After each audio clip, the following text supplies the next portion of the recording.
Olá! O tema de nossa aula de hoje é a estrutura da área de recursos humanos. Nesta aula, vamos falar sobre o Departamento de Recursos Humanos e o Departamento de Pessoal, comparando o que cada um deles faz. Antes de começarmos a falar do Departamento de Recursos Humanos, é importante tirar uma dúvida, uma confusão que existe entre o Departamento de Recursos Humanos e o Departamento de Pessoal da empresa. Apesar de, por muitas vezes, trabalharem juntos, esses departamentos têm funções bem diferentes e nós vamos tentar entender a diferença entre eles.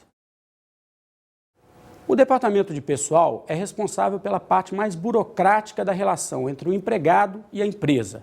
Vamos ver o depoimento de um profissional dessa área para ver o que ele fala.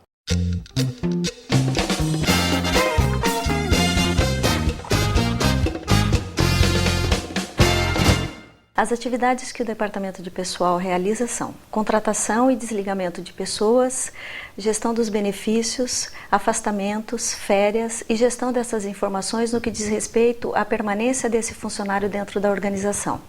Como vimos no depoimento desse profissional, o Departamento de Pessoal cuida de coisas como folha de pagamento, férias. Ele precisa conhecer de leis. É por isso que, em geral, encontramos advogados trabalhando no departamento de pessoal. Ele precisa conhecer de leis, principalmente da CLT, a Consolidação das Leis de Trabalho. O Departamento de Recursos Humanos cuida da pessoa e não das relações legais de trabalho.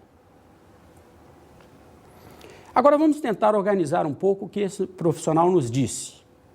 A área de recursos humanos é formada por 6 grandes sistemas ou processos. Vamos entender cada um deles. O primeiro grande processo é o processo de agregar pessoas. Ele é composto pelo recrutamento e a seleção. Este será o foco de nossa aula de hoje e por isso vou falar dele um pouquinho mais adiante. O segundo grande processo é o processo de aplicar pessoas. Ele é responsável pelo desenho de cargos, a cultura organizacional e a avaliação de desempenho. Vamos entender o que é cada uma dessas coisas. Desenho de cargos. Imagine que você vai abrir um restaurante, você e mais 2 amigos, que agora serão seus sócios. O que cada um vai fazer nesse restaurante? Você sempre trabalhou na área comercial e acha que deve assumir o departamento comercial da empresa. Um de seus amigos é contador e, por isso, vai assumir o departamento financeiro desta empresa. Já o terceiro de seus sócios é cozinheiro e, por isso, vai assumir a área operacional da empresa. Esse nosso exemplo é bem simples, mas dá para entender o que a área de desenho de cargos faz em uma empresa. Vamos imaginar agora uma indústria muito grande, que tem áreas de operação, de logística, de finanças, de cobrança. Cada um dos cargos precisa ser definido quais as tarefas são inerentes àquele cargo. Esta é a função da área de desenhos de cargos. Já a cultura organizacional é a maneira como a empresa faz os seus negócios, como trata os seus clientes e como trata os seus funcionários. Ela tem a ver também com a liberdade e a relação que os empregados têm com a empresa. Empresas fortes geralmente têm culturas fortes. Em minha vida profissional, trabalhei em uma grande empresa, a Ambev. Você deve conhecê-la pelos seus produtos, Brahma, Skol, Antártica. A cultura organizacional da Ambev é muito forte. Até a relação das pessoas entre si, das pessoas com seus clientes, é marcada por essa cultura. É uma cultura empreendedora que busca diminuir os custos e aumentar a participação de mercado. Essa cultura ágil se reflete nas roupas e até no modo de falar das pessoas. Para você ter uma ideia, até o presidente da empresa anda de calça jeans, camiseta e usa um carro com as marcas da empresa. Vamos ouvir agora uma definição do que é cultura organizacional. Maneira costumeira ou tradicional de pensar e fazer as coisas, que são compartidas por todos os membros da organização e que os novos membros devem aprender e aceitar para ser aceitos no serviço da organização. Uma cultura organizacional forte, como vimos na definição, ajuda inclusive a trazer novas pessoas para dentro da empresa. Alguns outros exemplos de culturas organizacionais fortes são empresas como Casas Bahia e a TAM. Um dos símbolos dessa cultura organizacional forte são seus heróis. Na Casas Bahia temos Samuel Klein e na TAM temos o comandante Rolim, que significam e simbolizam a cultura dessas empresas. Já a avaliação de desempenho é utilizada para desenvolver, treinar, punir ou premiar pessoas. O terceiro grande processo da área de recursos humanos é o processo de recompensar pessoas. Nele estão incluídas políticas de remuneração, de incentivos e de benefícios. Vamos ouvir uma definição de remuneração. Remuneração é o processo que envolve todas as formas de pagamento ou de recompensas dadas aos funcionários e decorrentes do seu emprego. Como vimos na definição de Kevenato, a remuneração não significa apenas o pagamento financeiro aos funcionários. Ela inclui também incentivos e benefícios que são dados a esse funcionário em função do seu trabalho. A remuneração é um dos principais motivadores do funcionário, mas não é o único.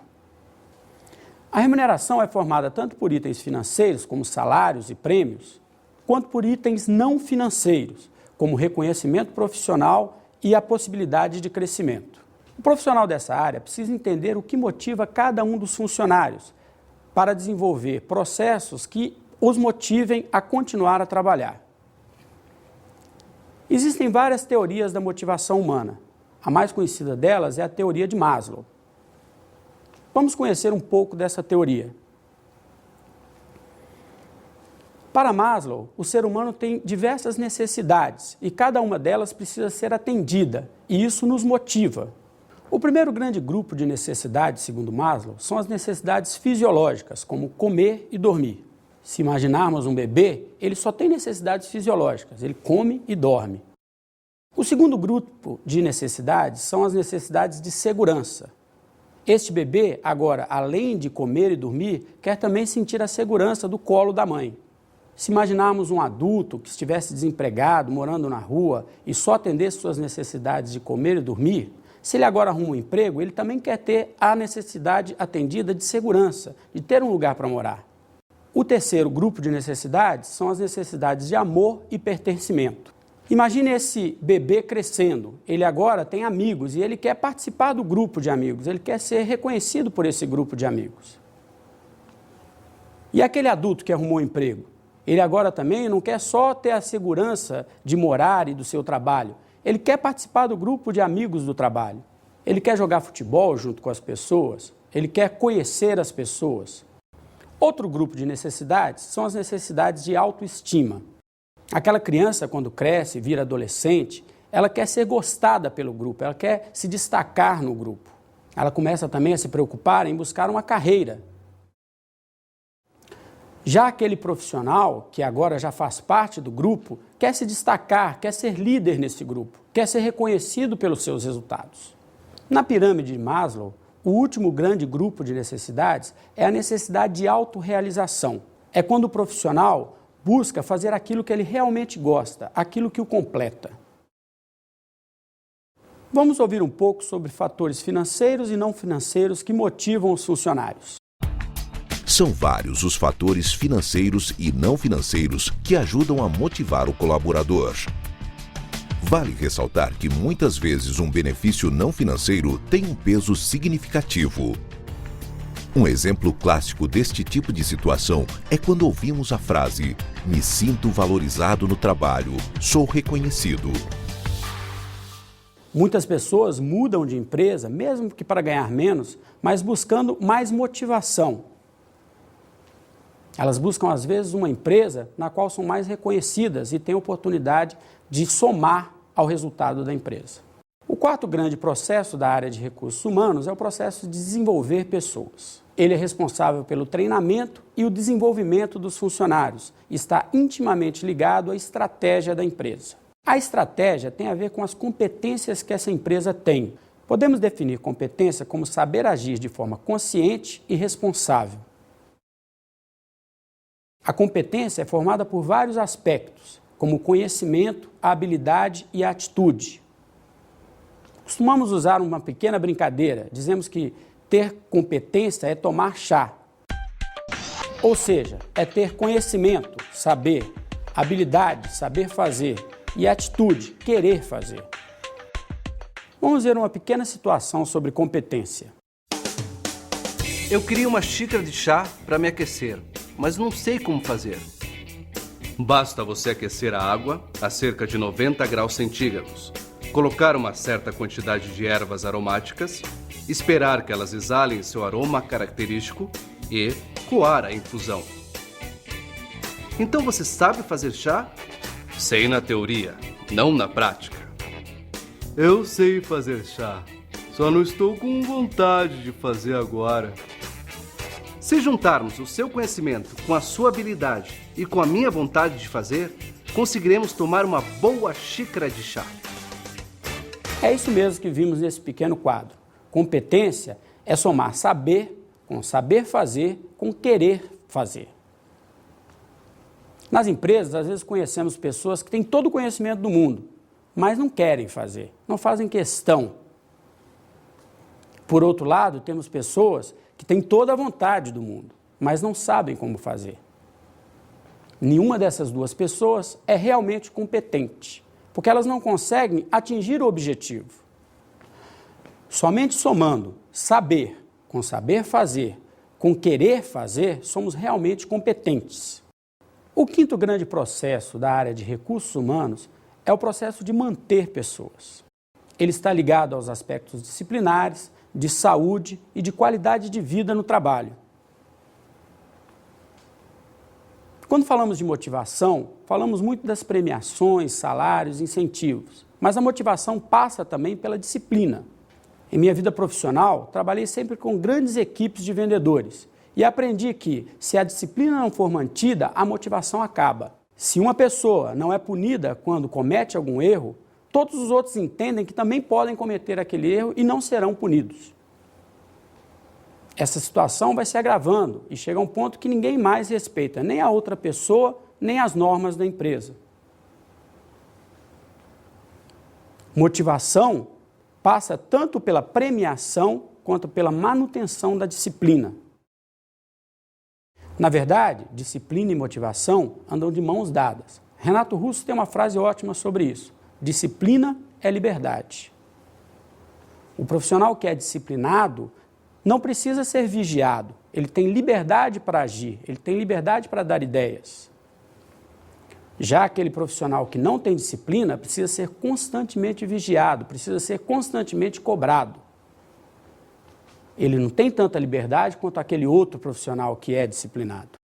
Já as questões de higiene e saúde no trabalho têm ganhado grande destaque nos últimos anos. As empresas têm se preocupado em manter a qualidade de vida do profissional dentro da empresa. Tanto na área operacional quanto na área administrativa, as empresas têm que dar as condições para que o funcionário não desenvolva doenças ocupacionais.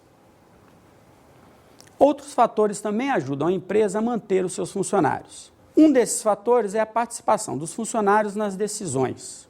Permitir que os funcionários deem opiniões e ideias motiva o funcionário a participar da empresa. Quando a empresa ouve o funcionário e utiliza as suas ideias, ele sente que está relacionado com o futuro da empresa e, por isso, luta pelo crescimento dessa empresa. Outro fator é o enriquecimento das tarefas. Enriquecer uma tarefa é adicionar mais funções ao mesmo funcionário. É permitir que esse funcionário dê ideias e palpites sobre como fazer melhor a sua função, a sua tarefa. Ninguém melhor que o próprio funcionário para conhecer aquilo que ele faz e sugerir mudanças que vão trazer uma maior produtividade. Outro fator é a melhoria das condições do ambiente de trabalho. As empresas perceberam que um bom ambiente de trabalho traz mais produtividade. Realmente, um computador que não funciona acaba com o dia de qualquer um. Da mesma forma, uma fábrica mal iluminada também diminui a produtividade. A empresa tem que dar condições para que o funcionário desempenhe as suas funções da melhor forma possível, trazendo produtividade para a empresa. O sexto e grande último processo da área de recursos humanos é o processo de monitorar pessoas. Esse processo é responsável por montar um banco de dados sobre cada um dos funcionários. Este banco de dados tem todas as informações sobre a vida desse funcionário na empresa. É com base nesses dados que tanto o gerente de recursos humanos quanto os gerentes das áreas vão tomar decisões sobre os funcionários. Essas decisões envolvem promoções, demissões, punições ou premiações. Vamos falar mais profundamente do primeiro desses grandes processos da área de recursos humanos, o processo de agregar pessoas. Conhecemos esse processo no dia a dia das empresas como recrutamento e seleção.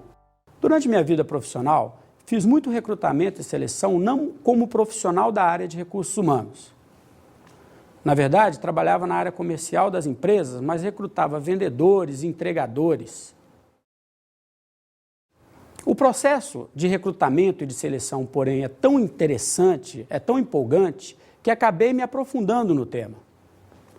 Quando percebi, já não estava mais na área comercial, e sim na área de recursos humanos, fazendo o processo de recrutamento e seleção.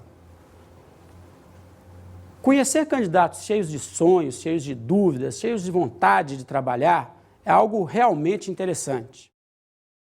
Por outro lado, esse processo de encontrar a pessoa certa para o lugar certo e ver depois essa pessoa trazer resultado para a empresa é algo empolgante. Eu gosto muito disso que faço e tenho certeza que você também vai gostar de fazer recrutamento e seleção dentro de uma empresa. No dia a dia, sempre ouvimos esses termos em conjunto, né? Recrutamento e seleção. Mas, na verdade, as funções são bem diferentes. Recrutamento é uma coisa, seleção é outra. Vamos tentar entender um pouco dessa diferença entre as duas funções. Você vai perceber que as competências, quer dizer, os conhecimentos, as habilidades e as atitudes dos profissionais de recrutamento e seleção são bem diferentes entre si. Vamos conhecer um pouco do trabalho de cada um desses dois profissionais.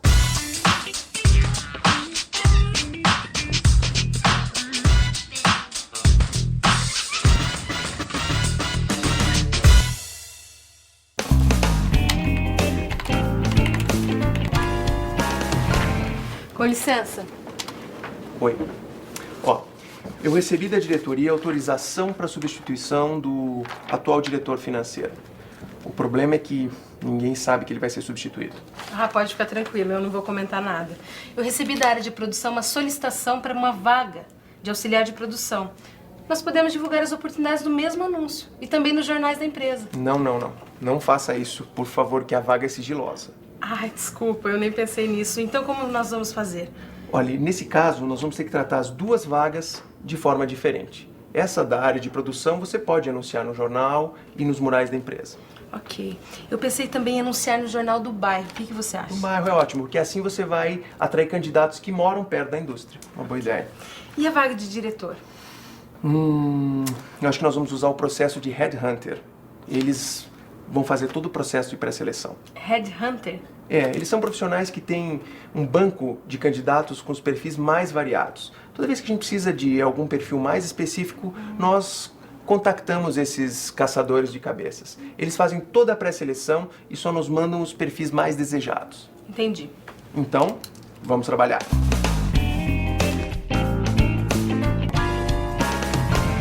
Como vimos no exemplo, o profissional de recrutamento precisa utilizar os recursos disponíveis para atingir o candidato ideal. A primeira vaga era para diretor financeiro. Era uma vaga sigilosa. Como era uma vaga sigilosa, ela não poderia ser anunciada pelos canais normais. Não é possível usar um jornal ou mural da empresa para uma vaga sigilosa. Ela deixaria de ser sigilosa. Os recursos utilizados pelo recrutador são outros. Ele utilizou, por exemplo, o serviço de um headhunter. Headhunter, ou caçador de cabeças, é um profissional que busca no mercado outros profissionais da área de gerência ou direção. Ele faz todo um trabalho sigiloso e, por isso, é utilizado pelas empresas quando as vagas são para esses cargos, esse nível de cargos, como diretores. Já a segunda vaga era uma vaga operacional. Nesta vaga, a indicação de atuais funcionários é muito importante. Por isso, um dos recursos utilizados pela área de recrutamento é o mural da empresa. Jornais de bairro também são outro recurso muito importante para esse tipo de vaga. Agora, a indicação é só uma das ferramentas de recrutamento. O recrutador vai usar também o seu banco de currículos ou anúncios em jornais, revistas ou rádios. Como você pode perceber, as competências desse profissional de recrutamento são muito parecidas, às vezes, com um profissional de marketing. Ele precisa saber utilizar o recurso certo para atingir o cliente certo. Só que, nesse caso, o cliente certo é o candidato ideal, aquele candidato que tem as competências que a vaga exige. Temos a impressão de que recrutamento é algo muito fácil, que sempre existem mais candidatos do que vagas. Isso nem sempre é verdade. Algumas vagas não têm a quantidade de candidatos ideais. Algumas vagas exigem muito dos candidatos e não temos candidatos com as competências, as habilidades, os conhecimentos, as atitudes necessárias para atingi-las. Já o profissional de seleção de pessoal precisa de outras competências. Ele precisa saber identificar no candidato as competências necessárias. Ele precisa perceber, inclusive, as potencialidades que esse candidato tem, mesmo que ainda não estejam plenamente desenvolvidas. Ele precisa conhecer de pessoas para sentir se aquela pessoa que está ali como candidato realmente vai se adequar à cultura da empresa. A gente sabe que os candidatos, na hora de procurar um emprego, falam muitas coisas que não são verdade. Como querem garantir o sucesso nesse processo de seleção, eles às vezes falam aquilo que queremos ouvir. Existem até empresas que preparam os candidatos para falar aquilo que o selecionador quer ouvir. É por isso que o selecionador precisa saber ouvir. Ele precisa identificar na fala do candidato aquilo que é verdade e aquilo que está sendo encenado. É muito comum encontrarmos psicólogos desenvolvendo a função de selecionador de pessoal. Exatamente porque o psicólogo conhece de pessoas, ele consegue perceber a pessoa por trás daquela máscara que todos nós vestimos. Vamos ouvir de um profissional de seleção sobre as suas funções.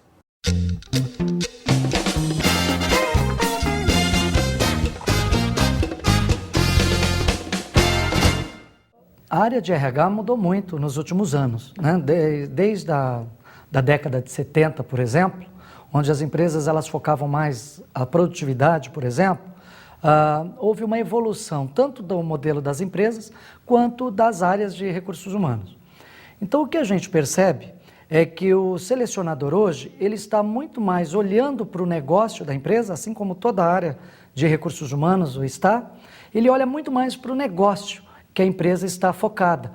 E com relação a isso, em função disso, a ideia é que o selecionador também se especialize em buscar para a empresa o melhor candidato. E eu costumo dizer que o melhor candidato é aquele que eu consigo colocar no local certo. Ou seja, eu pego a pessoa, busco no mercado ou mesmo internamente, busco uma pessoa que se encaixe melhor naquilo que a empresa precisa num determinado momento.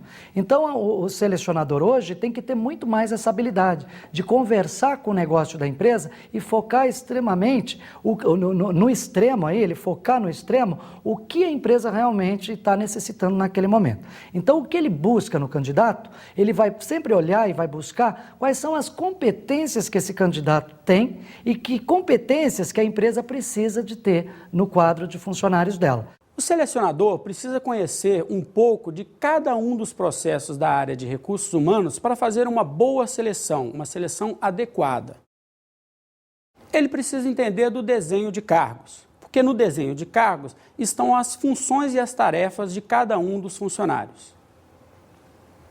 Para identificar neste candidato as competências necessárias, ele precisa conhecer quais são essas tarefas. Ele precisa saber quais são os objetivos e quais são as expectativas da empresa para esse funcionário. Se ele não tem uma correta compreensão das competências que esse profissional precisa ter, ele não vai conseguir identificá-las nos candidatos. Às vezes, as competências não estão plenamente desenvolvidas nesses candidatos, elas ainda são só potencialidades. O candidato pode até não ter a competência, mas se ele tem o potencial, esse potencial pode ser desenvolvido. Às vezes é melhor pegar um profissional, um candidato, que não tem a competência, mas tem a potencialidade a ser desenvolvida. Ele precisa também entender da cultura da empresa. Ao selecionar um candidato, é preciso identificar se a cultura desse candidato tem a ver com a cultura da empresa. Se a cultura do candidato é muito diferente daquilo que a empresa prega, muito dificilmente ele conseguirá bons resultados. Vamos dar um exemplo disso. Numa empresa de cigarros ou numa empresa de bebidas, nem sempre um candidato que é religioso se dará bem. Além disso, a cultura do dia a dia da empresa também precisa ser levada em consideração. A forma como as pessoas se relacionam tem a ver como a pessoa será aceita pelo grupo. Numa agência de publicidade, por exemplo, um candidato muito tímido provavelmente não vai se dar bem.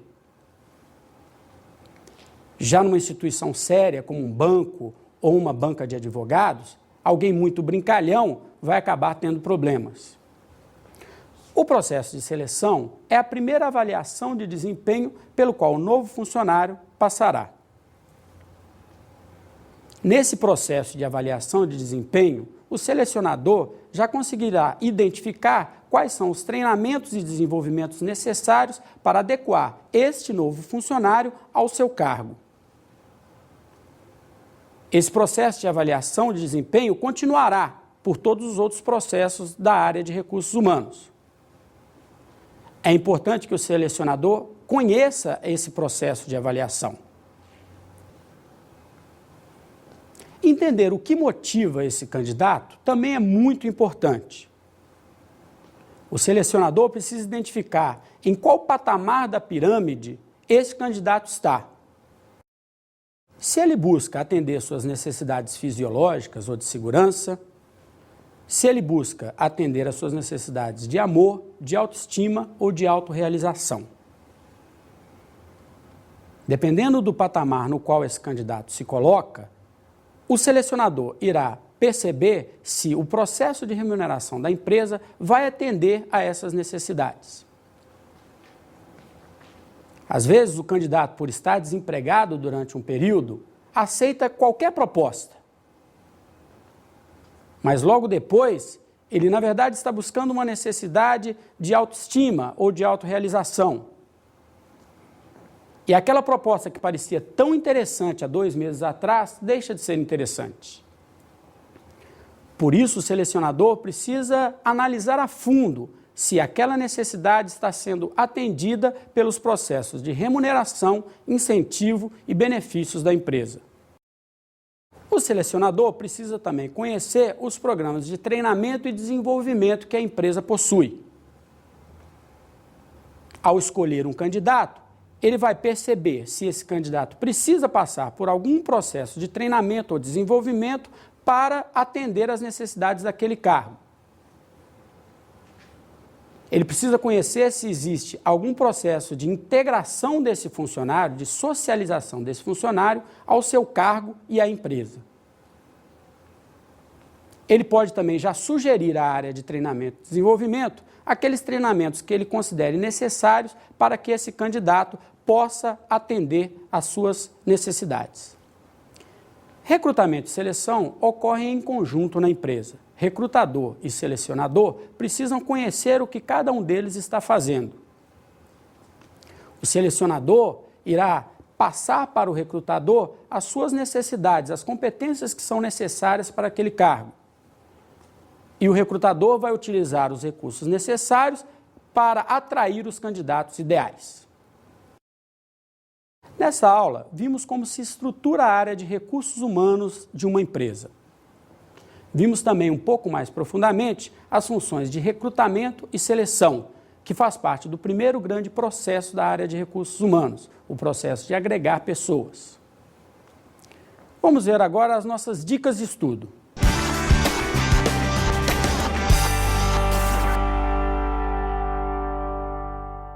Conheça um pouco mais sobre cada um dos processos da área de recursos humanos no site.